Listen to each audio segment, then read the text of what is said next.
Hace muchos años se predicaba sobre el arrebatamiento. Se creía que Jesús ya tenía que venir. Pablo pensaba que él iba a ser arrebatado. Gigi Ávila pensaba que él sería arrebatado también. Él predicaba mucho de arrebatamiento. Muchos hombres de Dios murieron predicando sobre arrebatamiento. Pero el Señor todavía no vino. La Segunda Guerra Mundial parecía la gran tribulación con su propio anticristo. Pero todavía no era el tiempo. Hace 5 años yo pensaba que ya vendría el Señor. Estudiaba bastante sobre esto. Hasta que hace 4 años comprendí la profecía de la higuera. Muchos estudiosos de la Biblia estaban así. Tenían que llegar a este tiempo, a los últimos tiempos. Cuando más cerca estamos, el Señor quita el velo. Yo aprendí la profecía de la higuera hace 4 años. Quizás algunos maestros lo aprendieron mucho antes. La profecía de la higuera fue revelada para los últimos tiempos. No podía haber sido hace 20 años el arrebatamiento. No pudo haber sido en la Segunda Guerra Mundial. Tuvo que haberse creado la nación de Israel para que empiece la cuenta regresiva. El Señor empieza a quitar el velo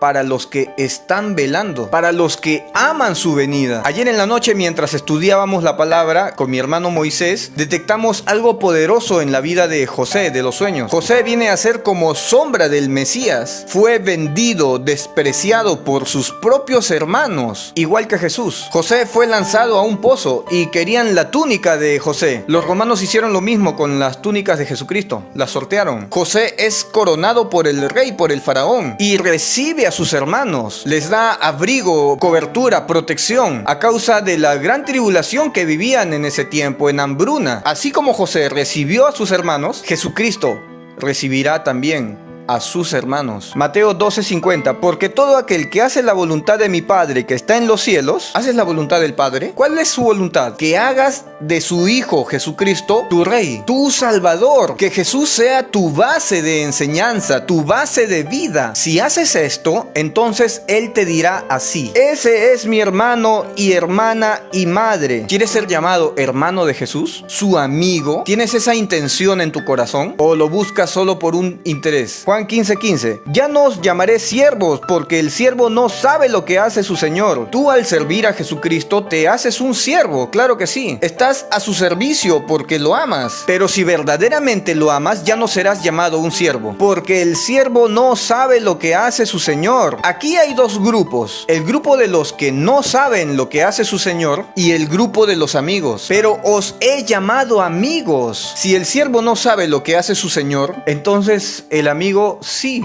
porque todas las cosas que oí de mi Padre os las he dado a conocer. Si verdaderamente eres amigo de Jesucristo, entonces sabrás lo que hará tu Señor. Misterios que son dados a conocer por el Padre. Por eso Jesucristo no sabía el día y la hora. Esto lo dijo en el tiempo de la ley. La gracia no había sido derramada aún. No sabía el día y la hora, solamente el Padre, porque Jesucristo aún estaba en carne, aún estaba como siervo. Lucas 22:27. Porque ¿cuál es mayor, el que se sienta a la mesa o el que sirve? No es el que se sienta a la mesa, mas yo estoy entre vosotros como el que sirve. Jesús vino entre nosotros como el que sirve, como siervo. Y el siervo no sabe lo que hace su Señor. Por eso no sabía el día y la hora. Pero cuando muere en la cruz y resucita, ¿qué es lo que dice? Mateo 28:18. Y Jesús se acercó y les habló diciendo: toda potestad me es dada en el cielo y en la tierra. Todo el conocimiento del Padre le fue dado. Continuemos con la vida de José. José manda a traer a su padre Jacob. Jacob representa a Israel. El primer llamado fue para sus hermanos, para la iglesia, el arrebatamiento. A nosotros que somos sus hermanos, según Mateo 12:50, y sus amigos, según Juan 15:15. El segundo llamado es para Israel. Jesús se mostrará a los judíos en su segunda venida. De la misma manera que Jacob lloró al ver a su hijo que pensaba que estaba muerto, por causa de que sus hermanos lo vendieron, lloró grandemente, hizo lamentación. Así llorará Israel. Se lamentarán al ver al que traspasaron. Zacarías 12:10. Y derramaré sobre la casa de David y sobre los moradores de Jerusalén a todo el pueblo de Israel espíritu de gracia y de oración. La gracia será derramada sobre Israel y sus oraciones serán escuchadas por el Padre, y mirarán a mí, a quien traspasaron. Todos los judíos van a ver al Señor cuando descienda con poder y gloria, y llorarán como se llora por hijo unigénito, llorando, afligiéndose por él como quien se aflige por el primogénito. Llorarán de la misma manera como lloró Jacob delante de su hijo José. Lamento por haberle hecho daño a Jesús, el rey a quien traspasaron, sabiendo que sus antepasados lo rechazaron, lo abofetearon, le pusieron una corona de espinas, cargó una cruz hasta su muerte. Y llorarán igual que Jacob cuando vio a José. Se repetirá la historia. Ahora vamos un poco más profundo. Recordemos los 7 años de escasez que se venía para Egipto, cuando José fue llamado rey y lo puso como gobernador. Es interesante cómo José es sombra de Jesucristo. Jesucristo será coronado como rey. Nosotros presenciaremos ese evento. José interpretó el sueño que el faraón había tenido, pues había sabiduría de Dios en él, un don que fue dado por Dios para que gobierne en el tiempo que se venía de tribulación, en el momento en el que más sabiduría se necesitaba. Génesis 41:1. Aconteció que pasados 2 años tuvo Faraón un sueño. Le parecía que estaba junto al río y que del río subían 7 vacas, hermosas a la vista y muy gordas, y pacían en el prado. Vamos a resaltar las 7 vacas gordas, que son 7 años de abundancia, y que tras ellas subían del río otras 7 vacas de feo aspecto, y enjutas de carne se pararon cerca de las vacas hermosas a la orilla del río. 7 vacas más, 7 vacas de feo aspecto. 7 y 7, 14. Traigamos ese número a nuestro tiempo. El año 2014 fue el Papa al muro de los lamentos, tratando de meterse al bolsillo al pueblo de Israel, conquistar al pueblo de Israel, cuando en realidad sus acciones son contrarias, y que las vacas de feo aspecto y enjutas de carne devoraban a las 7 vacas hermosas y muy gordas, y despertó el faraón. El 2014 ya se empezó a planear el futuro control del mundo, y el 2015 fue la exposición del plan trazado, de lo que habría de venir. Se durmió de nuevo y soñó la segunda vez que 7 espigas llenas y hermosas crecían de una sola caña. 7 espigas más. Ya teníamos 14, ¿verdad? Sumémosle 7 espigas gordas. El momento en el que Donald Trump y Benjamín Netanyahu frenaron el pacto nuclear con Irán, frenaron el acuerdo de París, frenaron los planes del Papa y de Laudato Si. Tremendos hombres. 14 años y 7 espigas. 21. Definitivamente este año es un año clave, profético, cuando todas las piezas empiezan a mostrarse, cuando es evidente, todo cuadra. No es necesario ser un gran estudioso para darnos cuenta de que todo está a punto de explotar. 6. Y que después de ellas salían otras 7 espigas menudas y abatidas por el viento solano. A partir del 21 vienen 7 espigas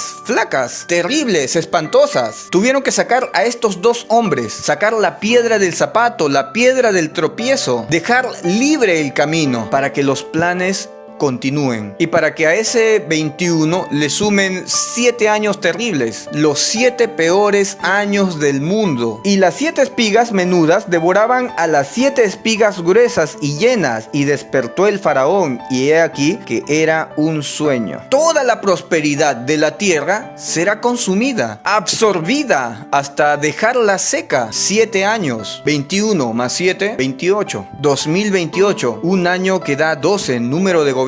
Recordemos que Jesucristo fue la generación 75 desde Adán. 75 da 12, número de su gobierno. Cuando José manda a traer a su padre Jacob, vienen en total un número de 75 personas. Hechos 7:14. Y enviando José, hizo venir a su padre Jacob y a toda su parentela, en número de 75 personas. Tremendo. Yo no consideraba los números, despreciaba los números, hasta que vi que Dios puso algo tremendo en los números. Por eso el Señor nos enseña, nos manda a calcular, porque ahí hay sabiduría. Calcular el nombre del anticristo y el número de su nombre. O sea, quizás nosotros podríamos detectar quién es ese hombre si le tomáramos atención a sus números, porque en eso hay sabiduría. No desprecies los números que están ahí en la palabra. Ahora, no es tan impactante ver números de 2 cifras, ¿verdad? Hasta que retrocedemos un poco hasta el primer versículo. Aconteció que pasados 2 años tuvo el faraón un sueño. 2 años. Esto me hace recordar mucho a Oseas 6:2. Nos dará vida después de 2 días. 2 días, un día es 1000 años para el Señor. Desde la muerte de Cristo en la cruz pasarían 2 días y el Señor nos volvería a dar vida. Son los muchos que resucitaron con Él ese día en que Él resucitó. Pero es una profecía de doble cumplimiento para los últimos tiempos. Pasarían 2000 años desde su muerte en la cruz. En el tercer día nos resucitará y viviremos delante de Él, entrando al tercer milenio desde que Cristo murió en la cruz. Y luego su resurrección. Vendrían 2000 2000 años de gracia. Esto es algo que Jesús también lo dice. Juan 2:19. Respondió Jesús y les dijo: destruir este templo y en 3 días lo levantaré. Iniciando el tercer milenio nos levantaría. Somos el templo y el Señor levantaría a este templo. Por eso nos impacta mucho este año 2021. Ahora, ¿qué es lo que está a simple vista que nosotros podemos ver, que la iglesia puede ver? Ya mostramos algunos planes que iniciaron el 2015, que los puedes ver en los videos, en los cuales están en procesos las señales hasta el día de hoy. Todo de golpe a la vez, una noticia tras otra. ¿Qué es lo que hemos visto? ¿Por qué el Papa se reúne 1 hora con Emmanuel Macron? Este es un hombre muy sospechoso. Hay algo muy raro en él, conocido por todos. Un gran líder que ha sometido a Francia a rigurosas cuarentenas. Un hombre que se está reuniendo con el Papa para recibir poder. Todos los moradores de la tierra se embriagan con él. A todos les muestra ese mismo libro que está sobre la mesa. Qué sospechoso, ¿verdad? El mismo plan sobre la mesa. El mismo documento firmado por el príncipe de Emiratos Árabes. Firmado por los patriarcas religiosos musulmanes. Juntando el poder religioso. Juntando el poder político. Unir las creencias. Unir la política. Un control total. Unir todo el poder en un solo lugar y entregárselo a un solo hombre. Recordemos que Juan el Bautista preparó el camino del Mesías. Lucas 3 del 4 al 5. Como está escrito en el libro de la palabra del profeta Isaías, que dice: voz del que clama en el desierto, preparad el camino del Señor, enderezad sus sendas. Juan el Bautista preparó el camino del verdadero Mesías, pero aparecería otro en su propio nombre al cual aceptarían. Y hay alguien que está preparando su camino, mientras que la iglesia quizás no se ha dado cuenta. Vemos delante de nuestros ojos que un falso está liderando y uniendo lazos, poder, preparando el camino de ese hombre profetizado por Daniel, el anticristo, inicuo, aquel que no enseña el camino para la verdad. ¿Y por qué este hombre cumple la profecía de la gran ramera? Porque no enseña este versículo. Hechos 4 del 11 al 12. Este Jesús es la piedra reprobada por vosotros los edificadores, la cual ha venido a ser cabeza del ángulo. Y en ningún otro hay salvación, porque no hay otro nombre bajo el cielo dado a los hombres en que podamos ser salvos. ¿Quién es la solución? Jesucristo. Solamente en su nombre hay salvación. Pero este hombre ha quitado a Jesús de Laudato Si y de sus planes. Por ese motivo este hombre cumple estas profecías. Romanos 1:25. Ya que cambiaron la verdad de Dios por la mentira, honrando y dando culto a las criaturas antes que al Creador, el cual es bendito por los siglos. Amén. Ahora sigamos con esto. El embajador de Israel, Rafael Schutz, un personaje clave que abarcó desde países europeos como Noruega y España hasta Latinoamérica como Chile y Colombia. Este embajador es judío, pero no practica las tradiciones de sus padres. Otro más que se embriaga con la gran ramera, siendo representante del pueblo de Israel. Su santidad, es para mí un honor y me permito agregar también un placer de presentarle la carta credencial firmada por el presidente del Estado de Israel, Yitzhak Herzog, para formar parte de ese pacto que está sobre la mesa. El mismo documento que le presenta a ese personaje sospechoso, Emmanuel Macron.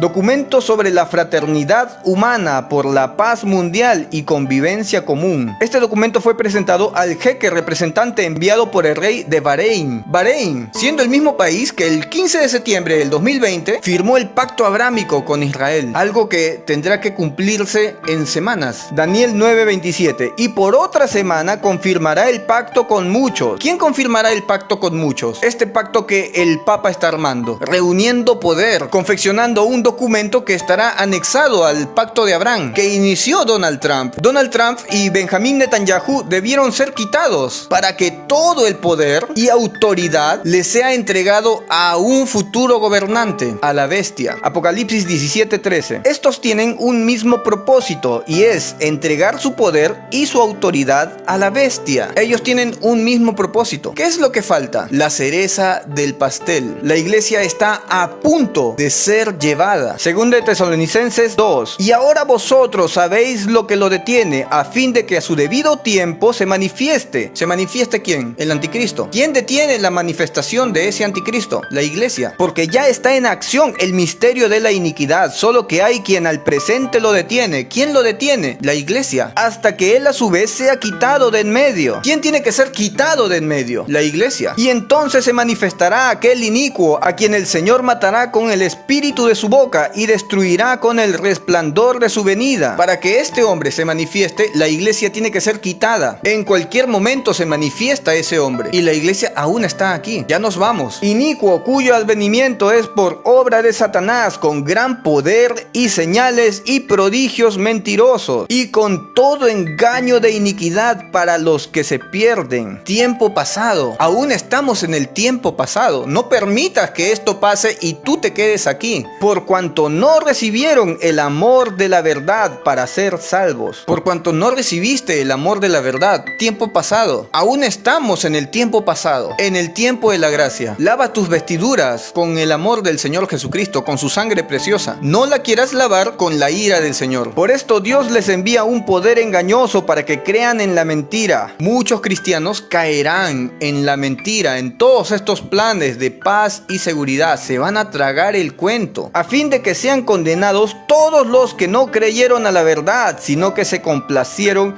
en la injusticia. ¿No crees en esta verdad que el Señor nos llevará al cielo? En un abrir y cerrar de ojos. Aprovecha este tiempo, el tiempo de la gracia. Los que se queden para la gran tribulación, miren lo que pasa. Segunda de Tesalonicenses 1:8. En llama de fuego para dar retribución a los que no conocieron a Dios, ni obedecen al evangelio de nuestro Señor Jesucristo. Romanos 5:9. Pues mucho más, estando ya justificados en su sangre, por él seremos salvados de la ira. Nosotros seremos salvados de la ira. Nuestras vestiduras tienen que ser lavados por la sangre de Jesucristo, no por la ira. Porque si siendo enemigos fuimos reconciliados con Dios por la muerte de su Hijo, mucho más estando reconciliados seremos salvos por su vida. Y no solo esto, sino que también nos gloriamos en Dios por el Señor Jesucristo, por quien hemos recibido ahora la reconciliación. Recibe el amor de la verdad para ser salvo. No esperes lavar tus vestiduras mediante la ira, cuando lo puedes hacer ahora en este tiempo de gracia que ya se acaba. Apocalipsis 3:10. Por cuanto has guardado la palabra de mi paciencia, yo también te guardaré de la hora de la prueba. ¿El Señor te guardará en la hora de la prueba? No, el Señor te guardará de la hora de la prueba. Evitaremos la hora de la prueba. No serás protegido dentro de la prueba que ha de venir sobre el mundo entero. Nadie se va a librar. No es que habrá un país que se va a librar de la ira para probar a los que moran en la tierra. Todavía habrá una prueba para los que se quedaron. ¿Quiénes son los que moran en la tierra? Los que se quedaron. Nuestras moradas son celestiales. Filipenses 3:20. Mas nuestra ciudadanía está en los cielos, de donde también esperamos al Salvador, al Señor Jesucristo. Aquí está el arrebatamiento. El arrebatamiento está en toda la Biblia. Apocalipsis 12:12. Por lo cual alegraos cielos y los que moráis en ellos. ¿Quiénes son los moradores del cielo? La iglesia. ¡Ay de los moradores de la tierra y del mar! Porque el diablo ha descendido a vosotros con gran ira, sabiendo que tiene poco tiempo. Alegraos cielos, alégrate iglesia. ¡Ay de los que se queden! El Señor hace una diferencia entre los moradores del cielo, entre la iglesia, y los que no aceptaron el amor de la verdad, que es Cristo. Colosenses 3:2. Poned la mira en las cosas de arriba, no en las de la tierra. ¿Estás poniendo tu mirada en las cosas terrenales? El día del arrebatamiento todas tus cosas se van a quedar. No seas como la mujer de Lot, que miró lo que estaba dejando. Gálatas 6:8. Porque el que siembra para su carne, de la carne segará corrupción, mas el que siembra para el espíritu, del espíritu segará vida eterna. Una diferencia, los que son del espíritu y los que son de la carne. Mateo 6:21. Porque donde esté vuestro tesoro, allí estará también vuestro corazón. ¿Tu corazón está aferrado a las cosas materiales? Ama mejor el tesoro que está allá en el cielo. Este video ha sido de edificación para tu vida, entonces comparte. El tiempo apremia, el tiempo sea corta. Bendiciones.